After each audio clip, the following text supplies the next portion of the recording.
Talkline on Metro News, welcome back, and please welcome to the broadcast the Majority Leader of the West Virginia State Senate, Ryan Ferns, Republican, Ohio County. Ryan, good morning. How are you, sir?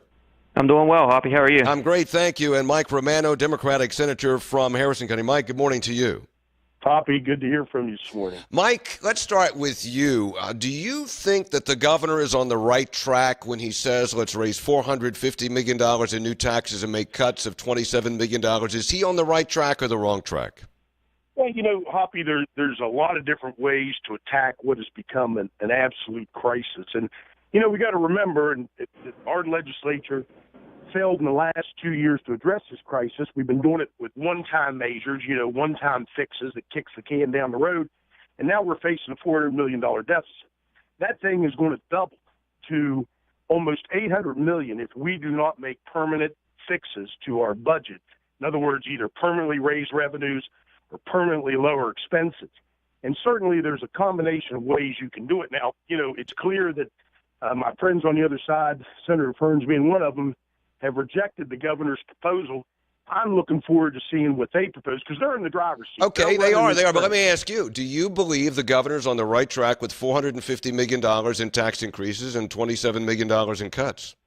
You know, again, it's hard for me to say he's on the right track. What's going to tell us whether we're on the right track is when we implement it, is it going to be successful?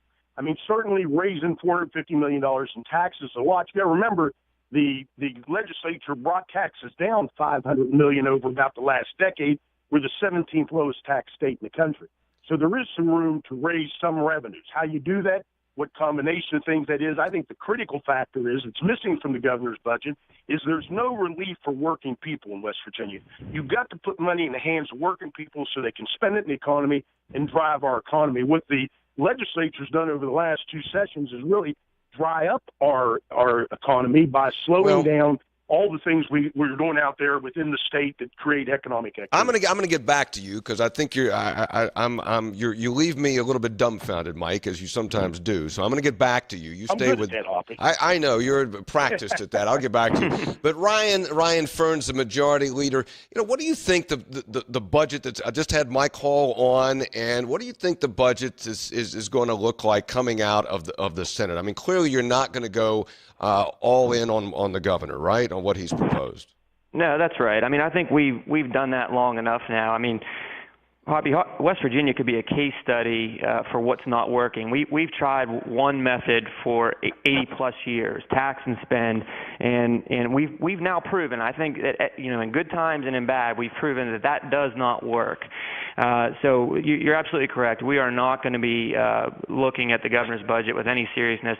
What we are doing is looking at how the state of West Virginia can finally start to live within its means. We have a certain amount of revenue that we generate every year.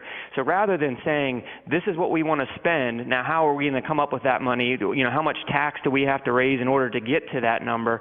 We're going to look at, this is the revenue that we're generating, and then prioritize what services can we afford to cover based on the revenue that we're currently generating. Ryan, is the Republican majority, because it's already started. I mean, the story in Metro News over the weekend and also in newspapers was about Mountain Stage, and my God, we can't get rid of Mountain Stage, and what about public broadcasting, and what about the film office? So, and every group that's targeted for cuts, and those are the governor's cuts, by the way, have constituency groups. Now, you're talking about even deeper cuts. So, do you have the iron pants to stand up against constituent groups if you make big-time cuts? Hoppy, nobody should run for office if they're not prepared to make tough decisions. We absolutely are ready to make the difficult decisions, and that's why we're in the position that we're taking the lead now. I mean, the governor said that he was going to do one thing, that he was going to avoid raising taxes. He came out and did just the opposite. So we're prepared to take the lead, and certainly it's not going to be easy by any means. Don't get me wrong. There's nothing in me that believes that this is going to be easy, but I think it's what's required of us as elected representatives of people who want to see controlled government spending.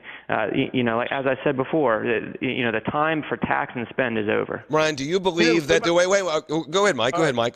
Well, go ahead. I just want to say a couple of things. One, to blame this on 81 years is ridiculous. Our state was in nowhere near the horrible shape it's in today. Just 2 years ago was our failure to address a crisis and address a revenue shortfall in 2015 that doubled by 2016, that's doubled again by 2017, and if we fail to take care of it again, it'll double in 2018.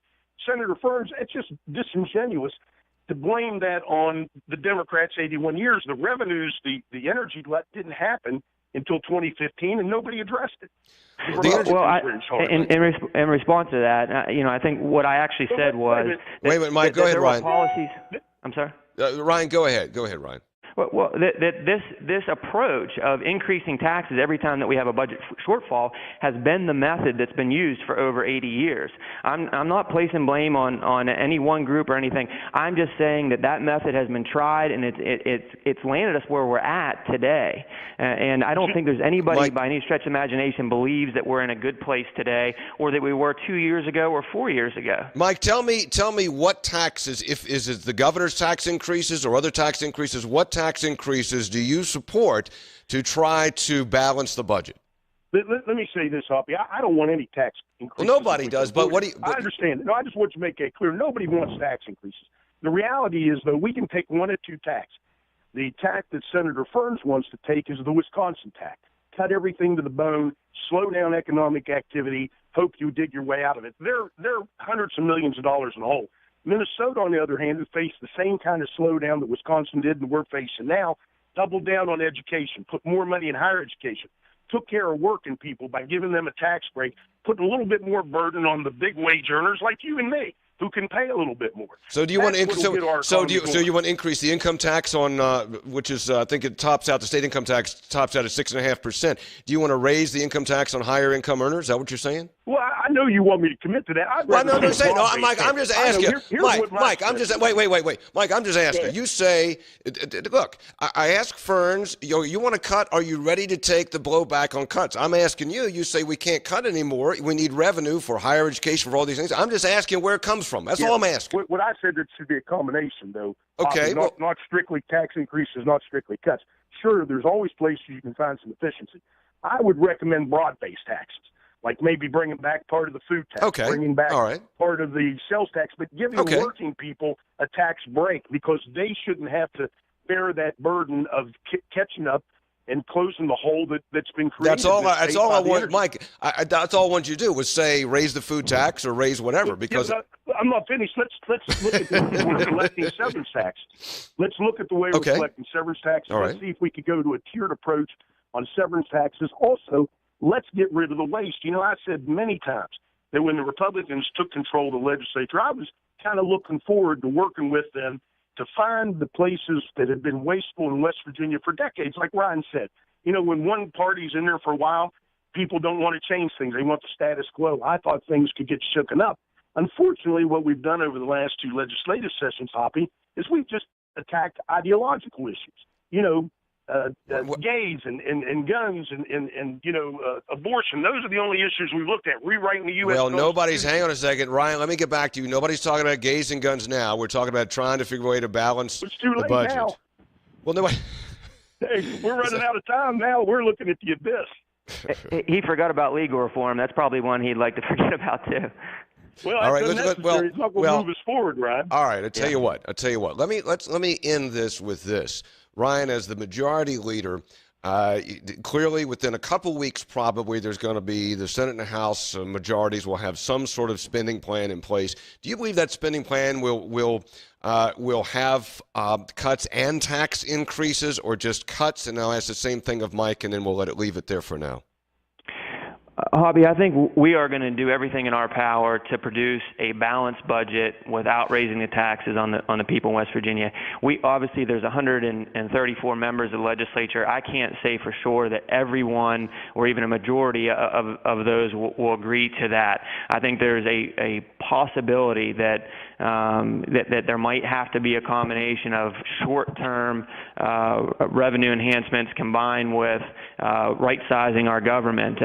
That just being perfectly honest and realistic about it. But I think that our initial goal is to live within our means, control government spending, and continue with the pro-jobs agenda that we've been successful with for the last 2 years. Mike, real quick, some combination. You think that's what it'll look like?